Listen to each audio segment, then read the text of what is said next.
ሰላም ዛሬም ደግሞ አንድ ቲቪ እስኪ እንደምትመለከቱት ቲቪው ይበራል ግን ምንም አይነት ዲስፕሌይ የለውም።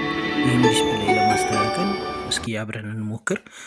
ኬዙ የመጀመሪያ የመጣው እርጥበት ነገር ወደ ቲኮን ቦርዱ ገብቶበት ነው የሚል መረጃ ደርሶኛል። ስለዚህ መጀመሪያ እስኪ ቲቪውን ቮልቴጅ እስኪ ቲኮን ላይ መጀመሪያ ሁልጊዜ ስክሪን አልበራ ካለ ቲኮን ካለው ቲኮን ቮልቴጆቻችንን ቼክ እናደርጋለን። ከዚህ በፊት ምን ቮልቴጆች ቼክ እንደሚደረጉ አብረን አይተናል።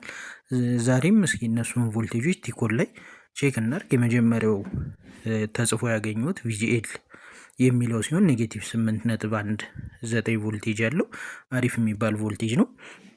ከዛ ውጪ ቪጂኤች ቮልቴጁ ደግሞ ከ27 በላይ እንጠብቃለን። ቪጂኤች ቮልቴጃችን እዚህም ስንለካ 31 ቮልቴጅ አግኝተናል። ይሄኛው ቪጂኤቹ አሪፍ ሆኖ ወጥቶልናል። ከዛ ውጪ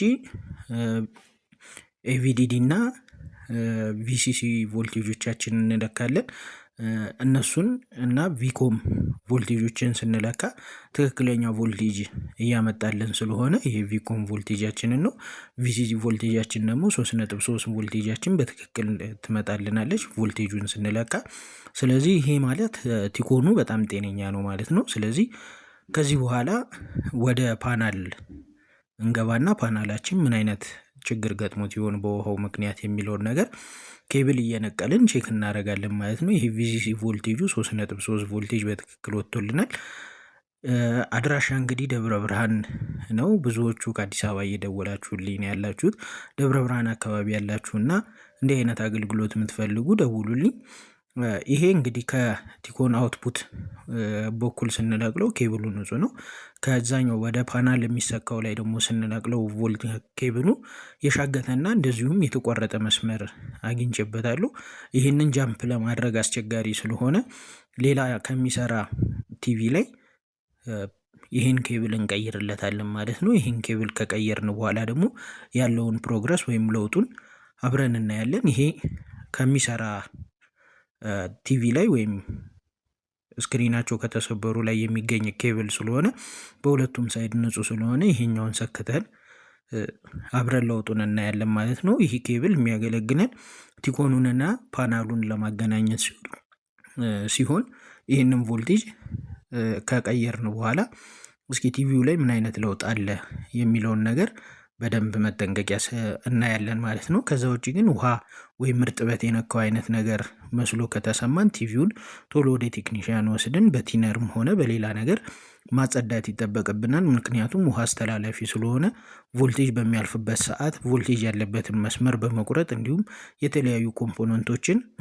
ሾርት በማድረግ ኤሌክትሮኒክስ ኮምፖነንቶች ላይ ትልቅ ጉዳት ሊያደርስ ስለሚችል ውሃ እንደነካው ካወቅን ወዲያው ማጸዳት ነው። አሁን ኬብላችንን ከቀየርን በኋላ ቲቪውን አንስተን በምንመለከትበት ጊዜ ስክሪኑ ምንም አይነት ለውጥ አላመጣልኝም። ያ ማለት ደግሞ ሌላም ችግር አለበት ማለት ነው። ይሄንን ችግር ፓናሉ ላይ ሳልቀርጸው ስለዘለልኩት ነው እንጂ ሲኬቪ ሬዚስተሮች በጣም ሻግተው አግኝቻቸው ነበረ።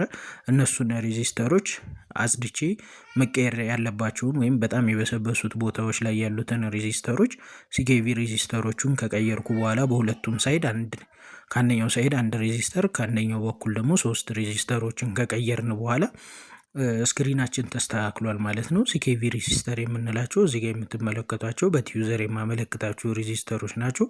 እነሱን ሬዚስተሮች ከቦታው ላይ የነበረውን በማጽዳት ኦፕን ያደረጉ ሲኬቪ ሬዚስተሮችን ደግሞ ከሌላ ከጃንክ ላይ በመቀየር ፓናላችንን እንደገና ወደ ስራ አስመልሰነዋል ማለት ነው። ይሄ ቲቪ በውሃ ምክንያት ነው ይሄን ያህል ችግር የገጠመው ማለት ነው። ስለዚህ እንደዚህ አድርገን ቲቪያችንን ማስተካከል እንችላለን ማለት ነው። ከዛ ውጪ አድራሻዬ ደብረ ብርሃን ጤና ጣቢያው አካባቢ ነው። 0961109419 በመደወል ማንኛውንም የቲቪ እንዲሁም የሪሲቨር እና የጂፓስ ጥገናዎችን ከኔ ጋር ማግኘት ትችላላችሁ ማለት ነው። አሁን ሳበረው እንደምትመለከቱት ቲቪ ብሎ ቲቪው ከፍቶልናል ማለት ነው። ስክሪኑም በእንዲህ አይነት መልኩ ተስተካክሏል። ለምትሰጡኝ አስተያየት አመሰግናለሁ። እውቀቴ ሀገር የሚያሰቃያትን ከማሳረፉ በፊት ልጇ ልጄ ብሎ ጠርቷት ለመሞት የእናትነት ፍቅሯ አንድ አሰቃያትን ከማሳረፉ በፊት ልጇ ልጄ ብሎ ጠርቷት ለመሞት የእናትነት ፍቅሯ አንድ ወደ